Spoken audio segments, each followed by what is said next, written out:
మొత్తం మీద నిన్న మాజీ క్రికెటర్ అజారుద్దీన్ మంత్రిగా ప్రమాణ స్వీకారం చేసిండు. ఆ తర్వాత కొంతమంది ఆశిస్తూ ఉన్నారు కదా, కొంతమందికి ఒక రకంగా బుజ్జగించేటువంటి ప్రయత్నం జరిగింది. అందులో భాగంగా సుదర్శన్ రెడ్డికి ప్రభుత్వ సలహాదారుగా, ఆ తర్వాత ప్రేమ్ సాగర్ రావుకు కార్పొరేషన్ చైర్మన్గా పదవులు ఇస్తూ మొత్తం మీద ప్రభుత్వం ఒక రకంగా వాళ్ళని బుజ్జగించేటువంటి ప్రయత్నం చేస్తూ ఉంది. తర్వాత అజారుద్దీన్కి గతం నుంచి కూడా మొదటి నుంచి కూడా అక్కడ ఎమ్మెల్సీ ఇస్తారు, ఆ తర్వాత మంత్రి పదవి ఇస్తారు అనేటువంటి చర్చ జరిగింది. అదేవిధంగా నిన్న మంత్రి పదవిని ఇచ్చేసిండ్రు.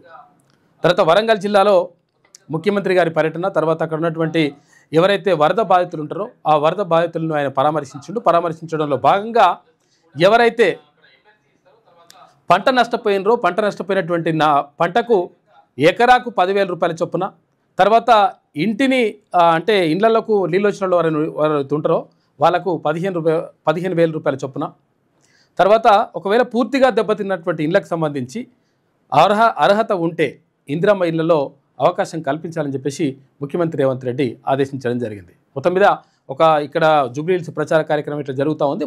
అధికారులు మీ సమస్యలు పట్టించుకోవట్లేదా? నెలల తరబడి మిమ్మల్ని ఇబ్బంది పెడుతున్నారా? మీ సమస్యకు ఎవరు స్పందించట్లేదా? సమస్య ఏదైనా ఎక్కడి నుంచైనా వెంటనే క్యూన్యూస్ కాల్ చేయండి. మీ తరఫున మేం బాధ్యత తీసుకుంటాం. కాల్ చేయాల్సిన ఫోన్ నెంబర్ 8499019921. పబ్లిక్ వాయిస్, సామాన్యుడి ప్రశ్నాస్త్రం. ప్రతి గురువారం ఉదయం 10 గంటలకు మీ క్యూన్యూస్ హెచ్డీలో నవంబర్ 6 నుంచి ప్రారంభం.